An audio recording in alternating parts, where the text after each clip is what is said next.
मैं आप सभी का आपके अपने YouTube चैनल SKMP बोर्ड पर स्वागत करता हूं। तो हम वेक्टर अलजेब्रा पढ़ रहे थे, तो उसमें हमने बेसिक चीजें पढ़ ली थी। अब हमें एडिशन ऑफ वेक्टर पढ़ना था कि वेक्टर को हम ऐड कैसे करते हैं। तो वेक्टर के एडिशन के दो लॉ हैं। पहला लॉ है triangular law of vector addition और दूसरा है parallelogram law of vector addition. तो दोनों का हम डिस्कस करेंगे वन बाय वन। तो पहले हम पढ़ते हैं triangular law of vector addition. तो इसमें सिंपल पहले हम डेफिनेशन से समझते हैं। if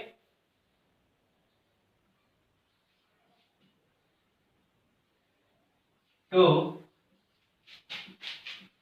vector are taken as two sides of a triangle, then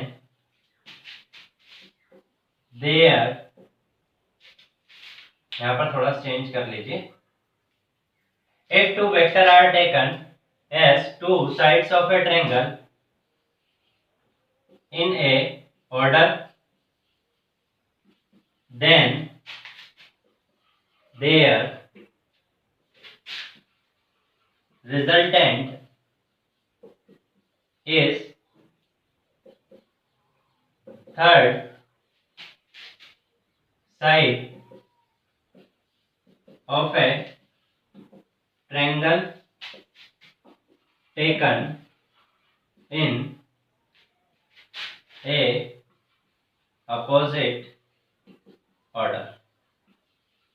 ठीक, बिल्कुल सिंपल है। यदि हम इसको समझेंगे तो बिल्कुल सिंपल समझ में आ जाएगा कि if two side vector are taken as two sides of a triangle, मतलब एक ट्रायंगल है, उसकी दो साइड के हमने दो वेक्टर ले लिए इन ए ऑर्डर, मतलब एक सीक्वेंस में लिए हैं, देन देयर रिजल्टेंट, तो उनका रिजल्टेंट क्या होगा, is the third side of a triangle taken in opposite order. मतलब जो थर्ड साइड है ट्रायंगल की वो उनका रिजल्टेंट हो जाएगा और वो किस ऑर्डर में होगा, अपोजिट ऑर्डर में।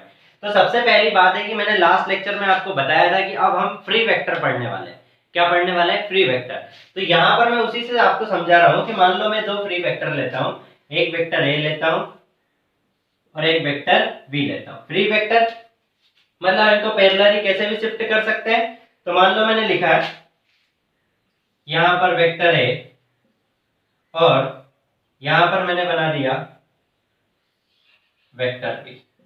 ठीक, तो ये क्या है, to sides of a triangle. मान लो ये एक साइड है ट्रायंगल और ये दूसरी साइड है, तो जो सेम ऑर्डर, यहां पर क्या है, इन ए ऑर्डर। ठीक है, इन ए ऑर्डर या फिर इन ए सेम ऑर्डर, मतलब क्या कि ये इसका इनिशियल पॉइंट, ये टर्मिनेटिंग, ये इसका इनिशियल, ये इसका टर्मिनेटिंग, ऐसे हम ऐड करते हैं वेक्टर को। ठीक है, तो जो इनका रिजल्टेंट होगा इन दोनों का वेक्टर का, तो वो क्या होगा, जो तीसरी साइड है ट्रायंगल की इन अपोजिट ऑर्डर। देखिए इनका ऑर्डर क्या है, ऐसा है, इस टाइप से जा रहा है, और ये ऑर्डर क्या है इसका अपोजिट, ये ऐसे जा रहा है लेकिन ये ऐसे जा रहा है, तो इसका रिजल्टेंट क्या होगा, अपोजिट ऑर्डर। तो आर वेक्टर बराबर हम लिख सकते हैं vector A plus vector B. ठीक, ऐसे ही सिंपल है। Triangular law of vector addition क्या है कि दो वेक्टर हमने ले लिए, वो क्या है, दो side of the triangle in A order, तो जो रिजल्टेंट होगा वो तीसरी साइड होगा ट्रायंगल का। ठीक है, और वो क्या होगा, अपोजिट ऑर्डर होगा। मतलब जैसे ये क्या है कि ये इसका इनिशियल है, ये टर्मिनेटिंग है, फिर इनिशियल है, ये टर्मिनेटिंग है, तो यहाँ पर ये इनिशियल होगा और ये क्या हो जाएगा, टर्मिनेटिंग। ठीक, इसको और कैसे हम लिख सकते हैं, एक और तरीका है इसको रिप्रेजेंट करने का। मान लो मैं इस टाइप से रिप्रेजेंट करूं इसको, वेक्टर ए यहाँ पर लिख लूं, ठीक है, और ये लिख दूं क्या, इस टाइप से मैं वेक्टर बी लिख लेता हूं। यहाँ पर मैंने वेक्टर ए लिख लिया और यहाँ पर लिख लिया मैंने वेक्टर बी। ठीक, तो रिजल्टेंट क्या होगा, रिजल्टेंट ऐसा हो जाएगा, इसका ये हो जाएगा R resultant vector A plus vector B. ठीक, ऐसे भी हम कर सकते हैं। तो यहाँ पर हम चेक कर लेते हैं, इसको मैं थोड़ा सा रफ कर लेता हूं। अब देखिए यहाँ पर सिर्फ आपको एक ही डायग्राम लिखना है, इसमें यही आपको याद रखना है कि वेक्टर ए लिया हमने, वेक्टर बी लिया, दोनों को ऐड करा, तो त्रिभुज की जो ट्रायंगल की थर्ड साइड है वो क्या करेगी, रिजल्टेंट वेक्टर शो करेगी, और वो क्या होगा, vector A plus vector B. ठीक, अब ये क्या हो गया, एडिशन ऑफ वेक्टर। लेकिन हम सब्सट्रैक्शन की बात करें तो वो भी बिल्कुल सिंपल है। सब्ट्रैक्शन में भी ऐसा कुछ नहीं है कि हम कुछ अलग सीखते हैं। एडिशन ही क्या है, सब्ट्रैक्शन है। बस हम क्या ले लेते हैं, नेगेटिव ले लेते हैं। जैसे मान लो ये वेक्टर ए है, ठीक है, क्या है, वेक्टर ए है ये, और ये वेक्टर बी है। तो मैं क्या करूंगा, वेक्टर ए तो मैंने ऐसा ही ले लिया, ठीक, ये वेक्टर ए ले लिया। अब मैंने क्या किया, यदि मुझे वेक्टर बी का नेगेटिव चाहिए तो मैं क्या करूंगा, इसका डायरेक्शन चेंज करूंगा। मैंने बताया था कि यदि मैं ऐसा बनाता हूं तो ये क्या हो जाएगा, माइनस बी वेक्टर। तो मैं क्या करूंगा, यहाँ पर इस टाइप से वेक्टर बना लूंगा, ठीक है, ये हो जाएगा माइनस बी वेक्टर। अब इनका रिजल्टेंट आप देखेंगे तो ये क्या हो जाएगा, इनका रिजल्टेंट हो जाएगा इस टाइप से। ये आर वेक्टर क्या हो गया, इनका रिजल्टेंट। तो ये क्या होगा, resultant vector A plus minus vector B. तो ये क्या हो जाएगा, आर वेक्टर को हम लिख सकते हैं ए वेक्टर माइनस बी वेक्टर, ठीक है। तो इससे क्या समझे हम, इससे ये समझे कि एडिशन और सब्ट्रैक्शन क्या है, दोनों सेम है, ठीक है। और दूसरी चीज ये है कि triangular law of vector addition कितने के लिए है, 2 वेक्टर के लिए एप्लीकेबल है। कितने वेक्टर के लिए, 2 वेक्टर के लिए, ठीक है। और दोनों एडिशन और सब्ट्रैक्शन दोनों सेम है, बस एडिशन में क्या रहता है, डायरेक्शन सेम रहता है, लेकिन हमें यदि सब्ट्रैक्शन करना है तो हम किसी एक वेक्टर का डायरेक्शन क्या कर देते हैं, अपोजिट कर देते हैं। तो वो माइनस में आ जाता है, तो उन दोनों को ऐड कर देते हैं, तो वो क्या हो जाता है, सब्ट्रैक्शन ऑफ द वेक्टर, ठीक, सिंपल। मतलब वेक्टर को ऐड करना है तो हम ट्रायंगुलर लॉ से वेक्टर को ऐड कर सकते हैं, ठीक है। आगे बढ़ते हैं। अब हम नेक्स्ट हम सीखते हैं parallelogram law of vector addition, ठीक है। अब मैं रफ कर देता हूं इसको। अब देखिए नेक्स्ट हमें पढ़ना है parallelogram law of vector addition. अब यहाँ पर पैरेललोग्राम और जो ट्रायंगुलर लॉ है वो दोनों सेम ही है। अभी हम लास्ट में जब पढ़ लेंगे ना, पूरा कंप्लीट कर लेंगे, तो हमें दोनों जो लॉ लगेंगे वो सेम ही, एक जैसे ही है, बस उनको डिफाइन करने का तरीका अलग अलग है। तो पहले हम इसको डिफाइन कर लेते हैं। तो लिखा जाता है, if two vector are represented by two adjacent sides of a parallelogram, then their resultant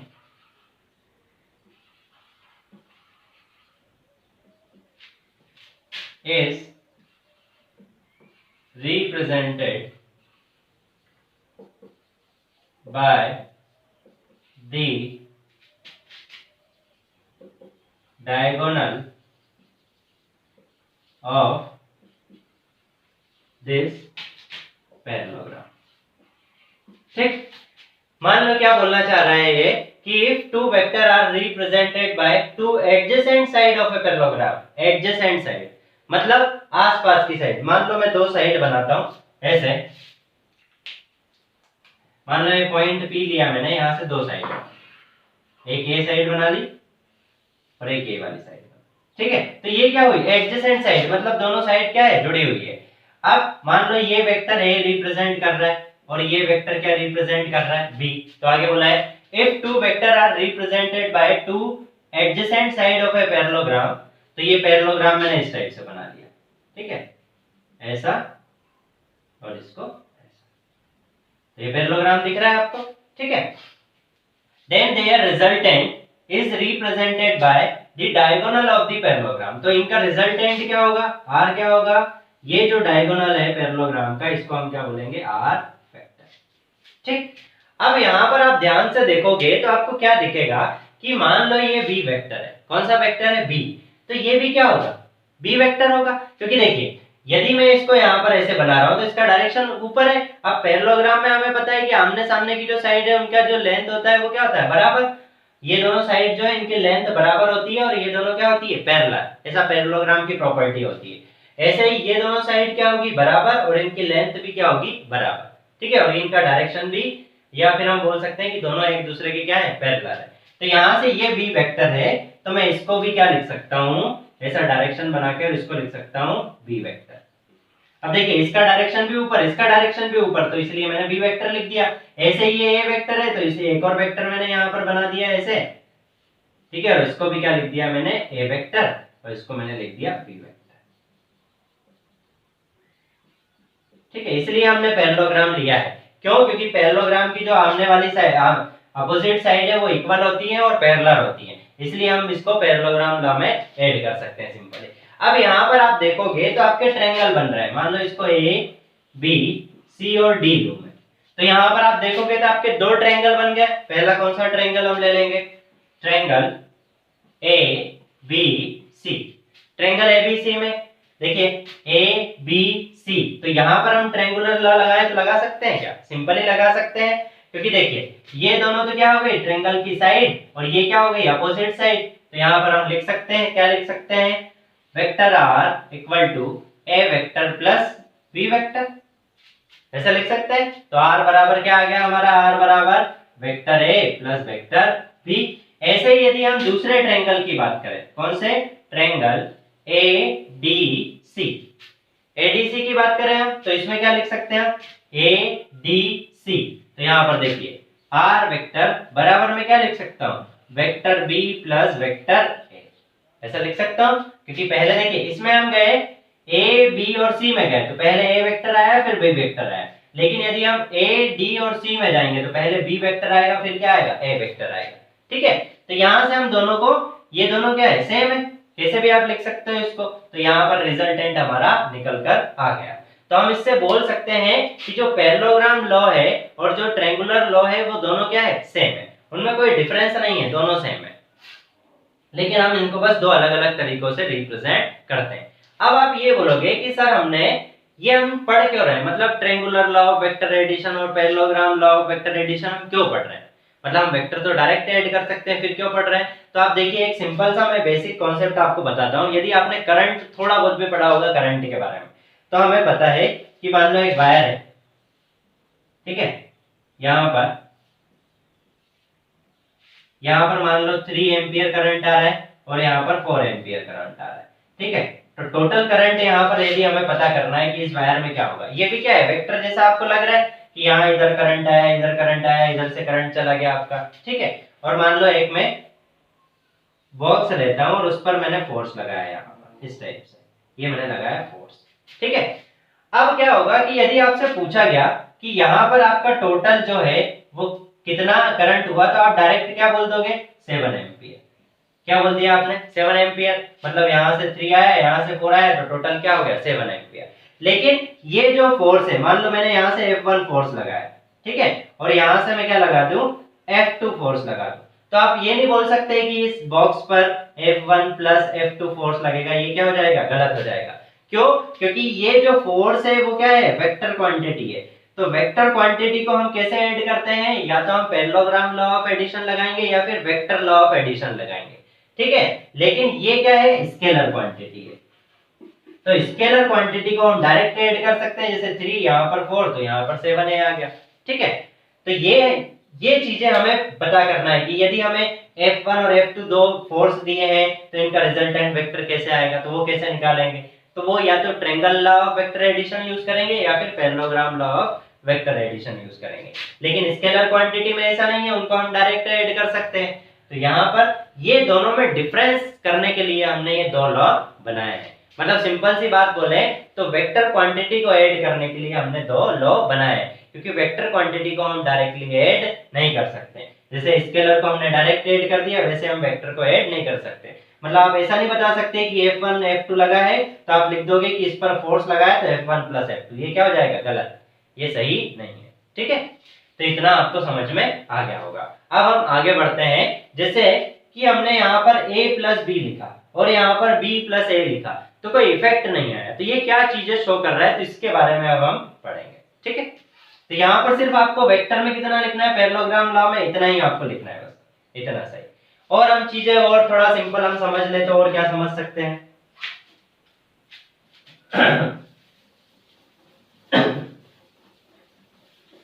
अब देखिए मैं और इसमें क्या बता सकता हूँ, जैसे मैं इसको बोलूं तो मैंने बोला था कि वेक्टर को हम दो चीज में रिप्रेजेंट कर सकते हैं, एक तो स्मॉल लेटर में रिप्रेजेंट कर सकते हैं, और कैसे रिप्रेजेंट कर सकते हैं, मान लो वेक्टर ए को लिखना है तो मैं क्या लिख सकता हूँ, वेक्टर ए बराबर वेक्टर ए प्लस बी, ऐसा लिख सकता हूँ।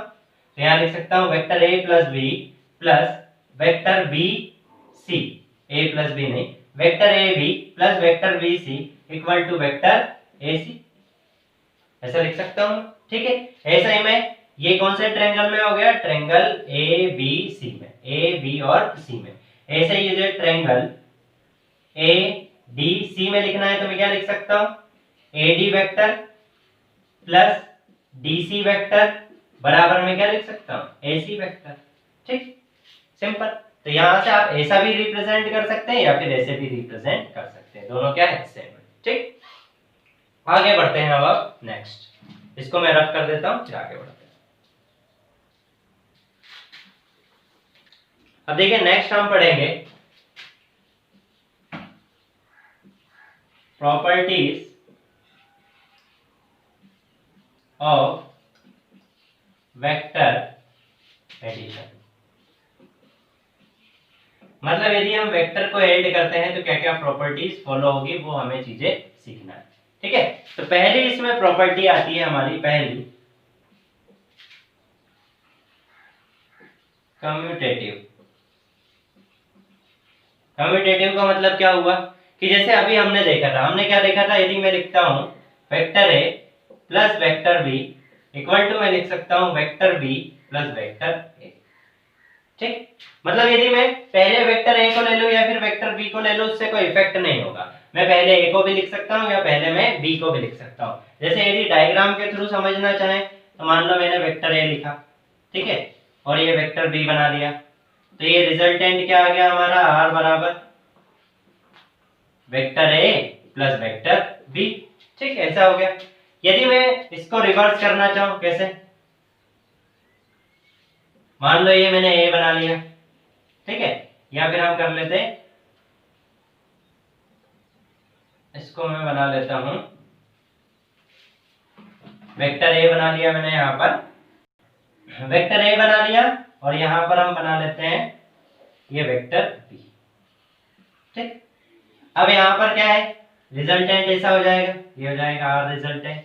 ठीक, अब यहां पर देखिए रिजल्टेंट आपका सेम है, रिजल्टेंट का डायरेक्शन पहले भी ऐसा था, रिजल्टेंट का डायरेक्शन अब भी ऐसा ही है, लेकिन पोजीशन हमने सिर्फ चेंज कर दी है। इसको मैं क्या लिखूंगा, vector A plus vector B, लेकिन इस रिजल्टेंट को मैं क्या लिखूंगा, vector B plus vector A, ऐसा लिख लूंगा मैं। ठीक है, तो ये क्या हो जाएगी, पहली प्रॉपर्टी हो जाएगी कम्यूटेटिव। ठीक है, दूसरी प्रॉपर्टी बी एसोसिएटिव, एसोसिएटिव। ठीक है, अब इसमें क्या है एसोसिएटिव में, मान लो मैं तीन वेक्टर ले लेता हूं यहां पर बता देता हूं मैं आपको,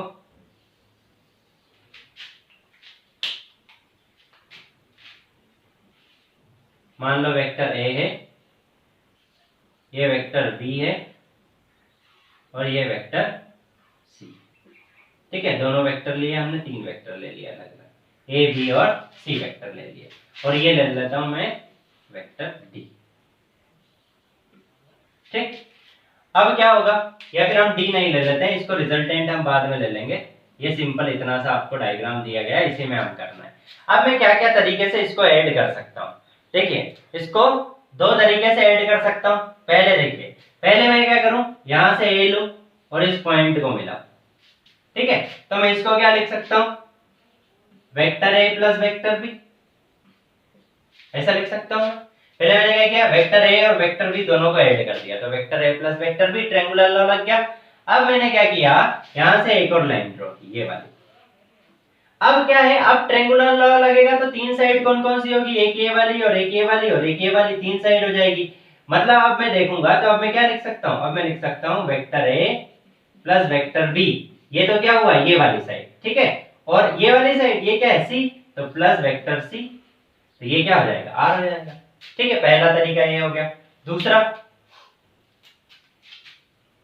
मान लो ये सेम बनाया मैंने, ए वेक्टर, यहां पर ये बी वेक्टर और यहां पर ये क्या हो गया, सी वेक्टर।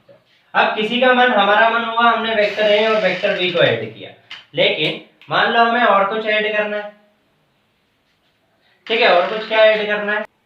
अब मान लो किसी ने ए बी ऐड किया, लेकिन हमें वो ऐड नहीं करना है, मान लो हम बी और सी को ऐड करना चाहते हैं, तो मैं यहां से क्या लिख सकता हूं, vector B plus vector C, ठीक, ऐसे ही मान लो अब मुझे ट्रायंगुलर लगाना है तो मैं किस में लगाऊंगा, इस पे और इस वाले में, ये दोनों साइड में, तो तीसरी साइड ऐसे रिजल्टेंट हो जाएगी। तो मैं यहाँ लिख सकता हूँ vector A plus vector B plus vector C. अब देखिए तीनों में ए बी सी वेक्टर है, इसमें भी है, इसमें भी बी, इसमें भी सी, इन्हें इसमें भी सेम है, लेकिन तीनों का डायरेक्शन भी सेम है, इसका इसका और इसका। ठीक है, तो मैं यहां से क्या लिख सकता हूं, मैं लिख सकता हूं vector A plus vector B plus vector C equal to A vector plus bracket में B vector plus C vector. मतलब यहाँ पर वेक्टर के एडिशन पे कोई इफेक्ट नहीं पड़ेगा, आप पहले कोई सा भी वेक्टर ऐड कर सकते हैं। मान लो पहले इसने ए बी वेक्टर ऐड किया, लेकिन इसने क्या किया, बी सी ऐड किया, लेकिन टोटल लास्ट में जो रिजल्ट आया वो दोनों का क्या है, सेम है। मतलब एसोसिएटिव में ये है कि आप कुछ भी ऐड करो उससे कोई इफेक्ट नहीं पड़ेगा। पहले आप कोई सा वेक्टर ऐड करो, बाद में कोई सा वेक्टर ऐड करो, उससे कोई मतलब नहीं है, लेकिन लास्ट में जो रिजल्ट आएगा वो क्या आएगा, सभी का सेम आएगा। एक और डायग्राम मैं बनाकर बता देता हूं, तो मैं पहले रफ कर रहा हूं इतना सा, फिर मैं बता रहा हूं आपको। अब मान लो मैं ऐसे लेता हूं, जैसे ये वेक्टर ए ले लिया, फिर यहाँ पर वेक्टर बी ले लिया, फिर वेक्टर सी ले लिया, फिर वेक्टर डी ले लिया। ठीक है, ऐसे मैं कुछ भी ले सकता हूँ। अब मुझे ऐड करना है तो एडिशन में सिंपल ले सकता हूँ, यहां से यहां ले लूंगा मैं, तो ये क्या हो जाएगा, ए वेक्टर प्लस बी वेक्टर। ठीक हो गया, ए वेक्टर प्लस बी वेक्टर। अब फिर आगे मान लो इसके आगे रिजल्टेंट लेना है, तो ये ऐसा हो जाएगा। तो मैं अब देखिए, अब ये वाली साइड, ये वाली साइड और ये वाली, तो अब मैं लिख सकता हूँ A vector plus B vector plus C vector. ठीक है, इन दोनों में मैंने सी वेक्टर ऐड कर लिया। और मुझे लिखना है आगे, तो मान लो मैं यहाँ से इसको थोड़ा सा आगे बढ़ा लेता हूँ, जैसे डी वेक्टर यहाँ तक है मान लो, तो अब मैं लिख सकता हूँ A vector plus B vector, इसमें मैंने क्या जोड़ा था, सी वेक्टर, और इन सब में मैं क्या जोड़ रहा हूँ, प्लस डी वेक्टर। ठीक है, अब आप इसको कैसा भी ऐड करो उससे कोई मतलब नहीं है, लेकिन आखिरी का जो रिजल्ट आएगा वो यही आएगा। ठीक है, मान लो आप पहले दूसरे वेक्टर को ऐड करो तो भी कोई दिक्कत नहीं है, मतलब रिजल्ट हमेशा सेम आएगा, एसोसिएटिव में ये बोला जाता है। ये दोनों प्रॉपर्टी है सेम, लेकिन क्या कम्यूटेटिव में सिर्फ दो लेते हैं, एक ए और एक बी, और एसोसिएटिव में अपन दो तीन कितने भी ले सकते हैं, यहाँ पर कोई इफेक्ट नहीं पड़ता है। तो ये दो प्रॉपर्टी हमारी कंप्लीट हो गई है। अब नेक्स्ट हम प्रॉपर्टी पर आते हैं, तो पहले मैं रफ कर लेता हूं इसको।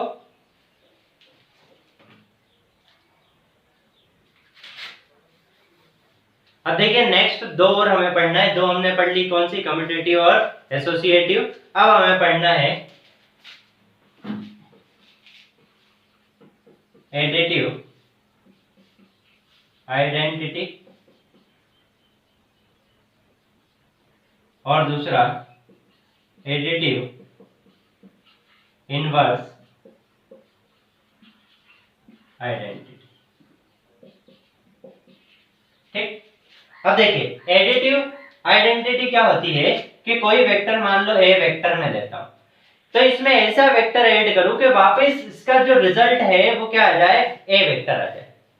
मतलब इसमें कुछ आप ऐसा ऐड करो कि वापस यही वेक्टर आ जाए, उसको बोलते हैं हम एडिटिव आइडेंटिटी। मतलब क्या ऐड करोगे इसमें, मतलब कोई नंबर है, मान लो 3 है मेरे पास नंबर, उसमें मैं कुछ ऐसा ऐड करूं कि वापस यही नंबर आ जाए, तो मैं क्या ऐड करूंगा, 0 ऐड करूंगा, सिंपल सी बात है, तो वापस 3 आ जाएगा। तो ऐसा ही यहाँ पर है कि कोई वेक्टर ए है, उसमें यदि मैं 0 वेक्टर ऐड करूं, क्या वेक्टर ऐड, 0 वेक्टर ऐड करूं, तो मेरा क्या आ जाएगा, वापस से ए वेक्टर। तो सिंपल सी बात है, एडिटिव आइडेंटिटी मतलब ये होता है कि कोई वेक्टर ए है, उसमें मैं 0 वेक्टर ऐड करूंगा तो वापस ए आ जाएगा। ठीक है, ये क्वेश्चन कैसे पूछे जा सकते हैं, ये आपके एक एक नंबर के क्वेश्चन है, जो फिल इन द ब्लैंक्स में आपके एक नंबर के क्वेश्चन आते हैं, उनमें ये क्वेश्चन पूछे जाते हैं। ठीक है, एडिटिव इनवर्स आइडेंटिटी। अब इनवर्स का मतलब क्या हुआ, इसका रिवर्स करना है, मतलब ए वेक्टर में कुछ ऐसा ऐड करूं मैं कि जो आंसर है मेरा वो क्या आ जाए, 0 वेक्टर। सिंपल सी बात, ए में मैं कुछ ऐसा ऐड करूं कि मेरा जो आंसर है वो 0 आ जाए, 0 वेक्टर। सिंपल सी बात है, सिंपल एग्जांपल है, मान लो 4 है, 4 में मैं कुछ ऐसा ऐड करूं कि मेरा आंसर 0 आ जाए, तो क्या ऐड करोगे, -4 ऐड कर दो, सिंपल सी बात है। ठीक है, तो यहाँ पर ए में मैं क्या वेक्टर, ए में -a वेक्टर ऐड कर दूंगा तो आंसर क्या आ जाएगा, 0। a vector -a vector equal to 0 vector, simple सी बात।